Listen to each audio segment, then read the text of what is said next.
Graças e paz, irmãos. Boa noite. Obrigado, Zé. Deus abençoe. Vocês estão bem? Graças a Deus. Antes de fazer a leitura do texto base, que foi o que Deus colocou no meu coração para trazer aqui para vocês hoje, eu gostaria de introduzir falando sobre o que é a vida cristã. A vida cristã ela é uma constante de aprendizados, de descobertas, e a cada vez que você lê a Bíblia, a cada vez que você lê a palavra de Deus, a cada vez que você ouve um louvor, a cada vez que você ouve um estudo bíblico, você vê uma coisa diferente. Às vezes, eu ainda não tive o privilégio de ler a Bíblia inteira, mas eu tenho certeza que quem leu a Bíblia inteira várias e várias vezes, em cada uma das vezes foi ministrado de uma forma diferente. Porque a palavra de Deus ela é viva, ela é eficaz e todos os dias ela se renova, assim como a misericórdia de Deus sobre nós. E essa palavra que eu trouxe, ela provém de um desses momentos da minha constante de aprendizado, que lendo a Bíblia, descobrindo, e Deus falou no meu coração, me ensinou, me fez aprender e Ele colocou no meu coração para mim trazer aqui para vocês e espero que traga algum ensinamento para vocês também. Amém? Gostaria de pedir para os irmãos abrirem vossas Bíblias em Lucas 18. Lucas, capítulo 18.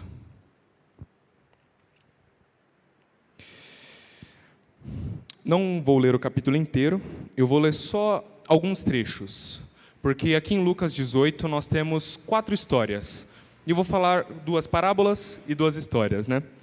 Vou trazer as 4 e falar sobre cada uma delas, e cada uma delas vai trazer um ponto a respeito do título do meu tema, que é Os Pilares da Vida com Cristo. Todos acharam? Vou começar primeiro pela insistência, que vai ser do versículo 1 ao versículo 8. Então Jesus contou aos seus discípulos uma parábola, para mostrar-lhes que eles deveriam orar sempre e nunca desanimar. Em certa cidade havia um juiz que não temia a Deus, nem se importava com os homens. E havia naquela cidade uma viúva que se dirigia continuamente a ele, suplicando-lhe: fazei-me justiça contra meu adversário. Por algum tempo ele se recusou, mas finalmente disse a si mesmo: embora eu não tema a Deus e nem me importe com os homens, esta viúva está me aborrecendo. Vou fazer-lhe justiça para que ela não venha mais me importunar. E o Senhor continuou: ouçam o que diz o juiz injusto. Acaso Deus não fará justiça aos seus escolhidos que clamam a Ele dia e noite? Continuará fazendo-os esperar? Eu lhes digo, Ele lhes fará justiça e depressa. Contudo, quando o Filho do Homem vier, encontrará fé na terra? E esse finalzinho aqui vai levar para um outro ponto que eu também trouxe, que vai ser sobre a fé. Mas a insistência, meus irmãos, não é a primeira vez que Jesus fala sobre a insistência. Lá em Mateus 7, versículo 7 a 8, ele também fala: quem bater a porta, ela será aberta. Quem buscar, encontrará. Quem pedir, receberá. Jesus Cristo fala muito sobre a insistência. Mas, Ângelo, insistência em quê? Insistência em orar. Como essa viúva fez um pedido, quando nós oramos também estamos fazendo pedidos a Deus. Seja por uma causa de enfermidade, seja por alguma causa financeira, alguma causa pessoal, ou até mesmo como a irmã Neuza orou aqui no começo, por algum parente que está afastado, que nós queremos aproximação. Nós nunca podemos desistir, meus irmãos. A oração ela precisa ser constante. Ela precisa ser constante. Eu poderia trazer vários exemplos aqui de pessoas que oraram. Pode levar o tempo que for, mas alguma hora Deus vai te responder. Parece que quando Ele não responde, Ele não ouve, mas Ele sempre ouve, só que vai responder em tempo oportuno. Então nunca desistamos de orar.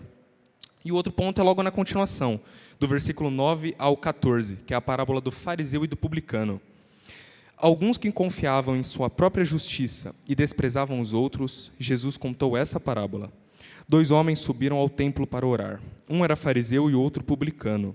O fariseu, em pé, orava no íntimo: Deus, eu te agradeço, porque não sou como esses outros homens, ladrões, corruptos, adúlteros, nem mesmo como este publicano. Jejuo 2 vezes por semana e dou o dízimo de tudo quanto ganho.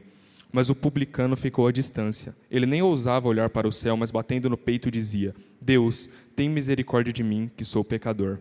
Eu lhes digo que este homem, e não outro, foi para casa justificado diante de Deus, pois quem se exalta será humilhado, e quem se humilha será exaltado. A humildade, meus irmãos, ela é essencial aos pés do Senhor. Porque o que somos?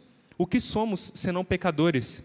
Lá em Gálatas 6, Paulo fala isso. Aquele que acha que é alguma coisa se engana. Aquele que acha que é algo se engana. O fariseu se enganava dizendo que era melhor do que os outros, que por não ser como os outros ele era melhor, mas no fundo, meus irmãos, a graça nos alcançou igualmente. A graça de Deus nos alcançou igualmente. Paulo fala isso também em Romanos, que enquanto o pecado era muito, a graça transbordava. Nós precisamos entender, meus irmãos, que na presença de Deus nós precisamos ser humildes. Humildade sempre, na presença dos nossos irmãos, na presença de Deus, no altar, na casa, em qualquer lugar. Nós precisamos ser humildes, porque assim como Jesus foi humilde com todos aqui na terra, e o que somos, senão cristãos, pequenos cristos, seguidores do passo de Cristo, se Cristo, que era Cristo, foi humilde, por que não seremos também? E agora, o que eu falei do comecinho, o terceiro ponto e o penúltimo, vamos falar de fé. Vamos pular a parte do homem rico, que eu vou querer deixar lá para depois, e vamos ao versículo 35, do mesmo Lucas 18. Ao aproximar-se Jesus de Jericó, um homem cego estava sentado à beira do caminho pedindo esmola. Quando ouviu a multidão passando, ele perguntou o que estava acontecendo. Disseram-lhe, Jesus de Nazaré está passando. Então ele se pôs a gritar, Jesus, filho de Davi, tem misericórdia de mim. Os que iam adiante o repreendiam para que ficasse quieto, mas ele gritava ainda mais, Filho de Davi, tem misericórdia de mim. Jesus parou e ordenou que o homem lhe fosse trazido. Quando ele chegou perto, Jesus perguntou-lhe, o que você quer que eu lhe faça? Senhor, eu quero ver, respondeu ele. Jesus lhe disse, recupere a visão, a sua fé o curou. Imediatamente ele recuperou a visão e seguia Jesus glorificando a Deus. Quando todo o povo viu isso, deu louvores a Deus. Entendam, meus irmãos, não é o toque no manto de Jesus que nos cura. Não é o toque das mãos de Jesus que nos cura. Claro, Ele tem o todo o poder através do Pai, mas é a nossa fé. É quando nós pedimos, oramos e suplicamos ao Senhor, ó Senhor, faz-me ver. Ó Senhor, toma a frente da minha vida. É quando nós temos fé que o Senhor verdadeiramente nos escuta e impele por nós e vem e nos ajuda, vem ao nosso lado e toca na nossa necessidade e nos ajuda. E para fechar esse primeiro ponto, o que eu pulei, o homem rico, do versículo 18 ao 30. Certo homem importante lhe perguntou, bom mestre, que farei eu para herdar a vida eterna? Por que você me chama de bom? Respondeu Jesus. Não há ninguém que seja bom, a não ser somente Deus. Você conhece os mandamentos, não adulterarás, não matarás, não furtarás, não darás falso testemunho, honra teu pai e tua mãe. A tudo isso tenho obedecido desde a adolescência, disse ele. Ao ouvir isso, disse-lhe Jesus, falta-lhe apenas uma coisa. Venda tudo o que você possui e dê o dinheiro aos pobres, e você terá um tesouro nos céus. Depois venha e siga-me. Ouvindo isso, ele ficou triste, porque era muito rico. Vendo entristecido, disse, como é difícil aos ricos entrar no reino dos céus. De fato, é mais fácil passar um camelo pelo fundo de uma agulha do que um rico entrar no reino dos céus. Os que ouviram isso perguntaram, então quem pode ser salvo? Jesus respondeu, o que é impossível para os homens é possível para Deus. Pedro lhe disse, nós deixamos tudo o que tínhamos para seguir-te. E respondeu Jesus, digo-lhes a verdade, ninguém que tenha deixado casa, mulher, irmãos, pai ou filhos por causa do reino de Deus, deixará de receber na presente era, muitas vezes mais, e na era futura, a vida eterna. Ah, meus irmãos, quando eu li isso, eu só pude pensar, nossa, o que esse homem rico perdeu? Ele estava por isso daqui. Ele estava para abrir mão de pedaços de ouro, pedaços de prata, terra, não sei quais eram as propriedades que esse homem tinha, não sei o que ele tinha em sua posse, mas ele estava tão perto, por tão pouco, ele não foi com Jesus e não vendeu as suas coisas e seguiu a Jesus. E quando eu me perguntei isso, eu falei, ele estava tão perto, ele tinha tão pouco e ficou com pouco em troca do tudo. E Jesus, e Espírito Santo falou comigo, e quantas vezes você também não faz a mesma coisa que esse jovem rico? Quantas vezes você chega tão perto de estar comigo, quando você tem aquele tempo livre, quando você tem aquele tempo para estudar minha palavra, e você vai fazer qualquer outra coisa? Quantas vezes nós nos comportamos como homem rico? Chegamos tão perto, e ali damos um passo para trás e dizemos, não, eu prefiro o que eu estou fazendo aqui, eu prefiro aquilo que eu já estava fazendo, eu prefiro ficar nesse tempo de ócio, eu prefiro mexer no meu celular, fazer qualquer outra coisa. E a Bíblia ali em cima, tão pertinho, e a gente não segue. E cada uma dessas histórias tem uma coisa em comum, que é a cruz que cada um teve que carregar.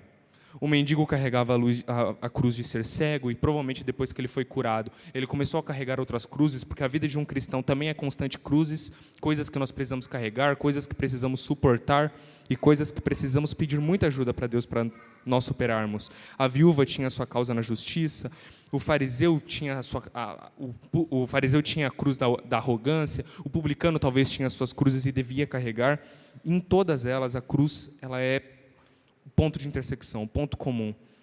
E o renunciar-te a ti mesmo, tomar a tua cruz individual, e carregar a sua cruz, é algo que Jesus diz lá em Lucas 9:23, renuncia-te a ti mesmo, toma a tua cruz e siga-me. E mais para frente, em Lucas 9, um pouquinho depois do 23, ele fala, pois aquele que perde a sua vida, verdadeiramente a salva.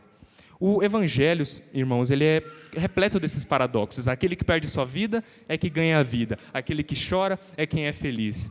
E esses paradoxos, eles são aqueles que sempre que você lê, você pensa de uma forma diferente, entende de uma forma diferente, e Jesus te toca de uma forma diferente quando você lê. E essa é a parte mais difícil do Evangelho, o renunciar-te a ti mesmo. Em um mundo em que as pessoas sempre falam, seja você mesmo, faça aquilo que você quer, é difícil se renunciar. Mas é aí que está um dos paradoxos mais importantes, que é quando deixamos de viver para nós mesmos, é que nós ganhamos a vida. É quando nós começamos a viver como Deus quer que nós vivamos, é quando nós renunciamos tudo o que queremos, renunciamos nossas vontades, nossos prazeres, os nossos sonhos, e queremos viver os sonhos de Deus para a nossa vida, é aí que a nossa vida começa de verdade. Antes disso é só uma vida com V minúsculo, depois é uma vida com V maiúsculo, a vida que Deus queria para nós. Mas, Ângelo, beleza. Humildade, fé, insistência, no caso do homem rico, a indisposição da renúncia, mas qualquer um pode fazer essas coisas.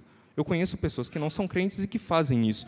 O que faz essas qualidades de um cristão ser diferente? Abramos a Bíblia, por favor, lá em Colossenses, capítulo 3. Vou ler do versículo 12 até o 14.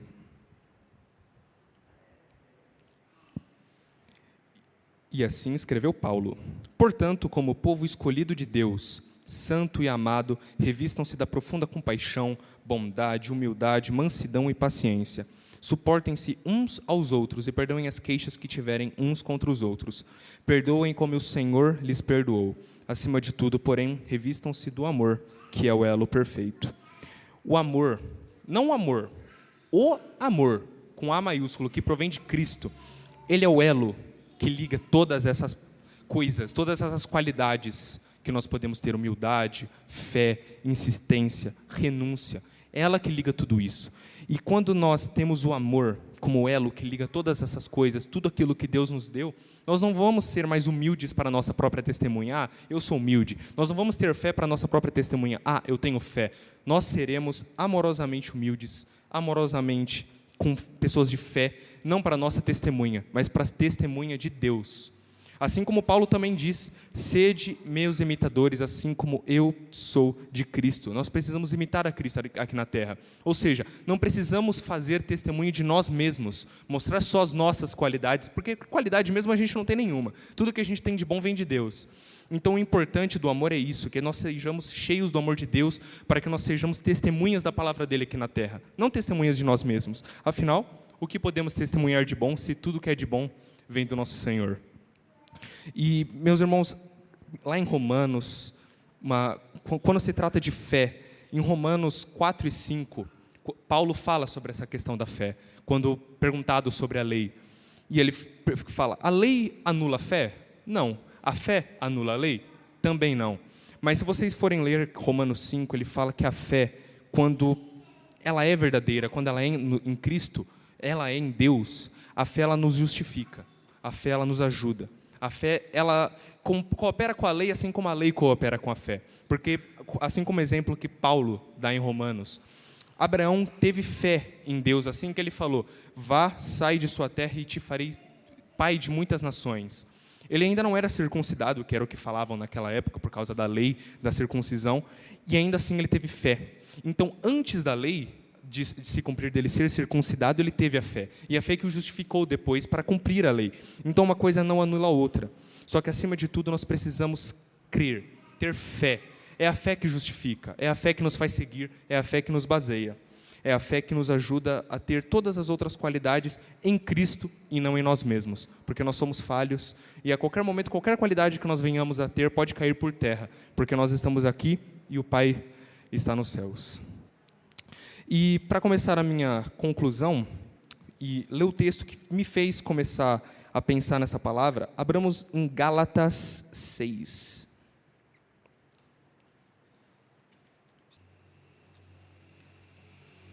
Gálatas, capítulo 6. Vou ler até o versículo 6. Irmãos, se alguém for surpreendido em algum pecado, vocês que são espirituais deverão restaurá-lo com mansidão. Cuide-se, porém, para que cada um também não seja tentado. Levem os fardos pesados um dos outros e assim cumpram a lei de Cristo. Se alguém se considera alguma coisa não sendo nada, engana-se a si mesmo. Cada um examine os próprios atos e então poderá orgulhar-se de si mesmo, sem se comparar com ninguém, pois cada um deverá levar a própria carga. O que está instruído na palavra partilhe todas as coisas boas com aquele que o instrui. Tudo isso que eu disse anteriormente se encaixa nos nossos momentos de igreja aqui. É um momento de comunhão. É cada um ajudando o outro, cada um ajudando o outro com mansidão, com amor, e cada um seguindo a palavra. Porque no fundo, nós somos uma reunião de pessoas que acreditam que são algo e nada são, como Paulo diz aqui no versículo... Ai, meu Deus, no 3, perdão. Quando nós precisamos de ajuda, nós precisamos falar. E quando nós falamos, nós esperamos que a pessoa fale conosco de igual para igual. E é isso que Paulo diz, porque nós não podemos acreditar que somos melhores do que ninguém. E sempre ajudar as pessoas com mansidão. Repreender, ensinar, mostrar por onde ir com amor e com mansidão. Porque foi assim que Cristo agiu com nós. Mesmo que nós estivéssemos em um lamaçal na época de Jesus Cristo, ele ainda assim nos guiava com amor e com mansidão. E é isso que Paulo pede à igreja. É isso que Paulo ensina à igreja. Repreenda e ajude com amor. Todos nós temos pecados e por isso nós não somos melhores do que ninguém. Por isso que cada um deve se ajudar. Todo mundo deve se ajudar. A gente deve agir com amor entre os irmãos. E uma coisa legal é que quando nós começamos a fugir do pecado e nos aproximar de Deus, gera um efeito como se fosse um efeito de acúmulo. Porque quando você foge do pecado, você se aproxima de Deus. Quando você se aproxima de Deus, Deus te ensina a ser forte, a ter perseverança contra o seu pecado. Então é uma coisa que vai se acumulando e cada vez mais você vai tendo mais e mais aquilo que você já começou buscando, que é relacionamento com Deus. Nós precisamos ter relacionamento com Deus no nosso íntimo, com orações, jejum, leituras, e entender e ouvir da voz dele. Porque é a voz dele que nos guia, é a voz dele que nos leva pelos bons caminhos e é a voz dele que nos dá qualidade. Porque, como eu disse, se nós fôssemos fonte para as nossas próprias qualidades, nada teríamos. Porque nós somos falhos. Precisamos de Cristo o tempo todo. E graças a Deus pela sua misericórdia que se renova a cada dia. Amém, meus irmãos? Foi esse o ensinamento que Deus colocou no meu coração e pedir para eu trazer aqui. Chamo o pastor Arraia aqui em cima e vou fazer a oração para encerrar a palavra. Senhor, meu Deus, muito obrigado, papai, por mais uma oportunidade de lermos a tua palavra e conhecermos cada vez mais daquilo que o Senhor preparou para nós. Muito obrigado pela sua graça e muito obrigado pela sua misericórdia que se renova a cada dia. Em nome do teu Filho Jesus, aquele que eu creio. Amém.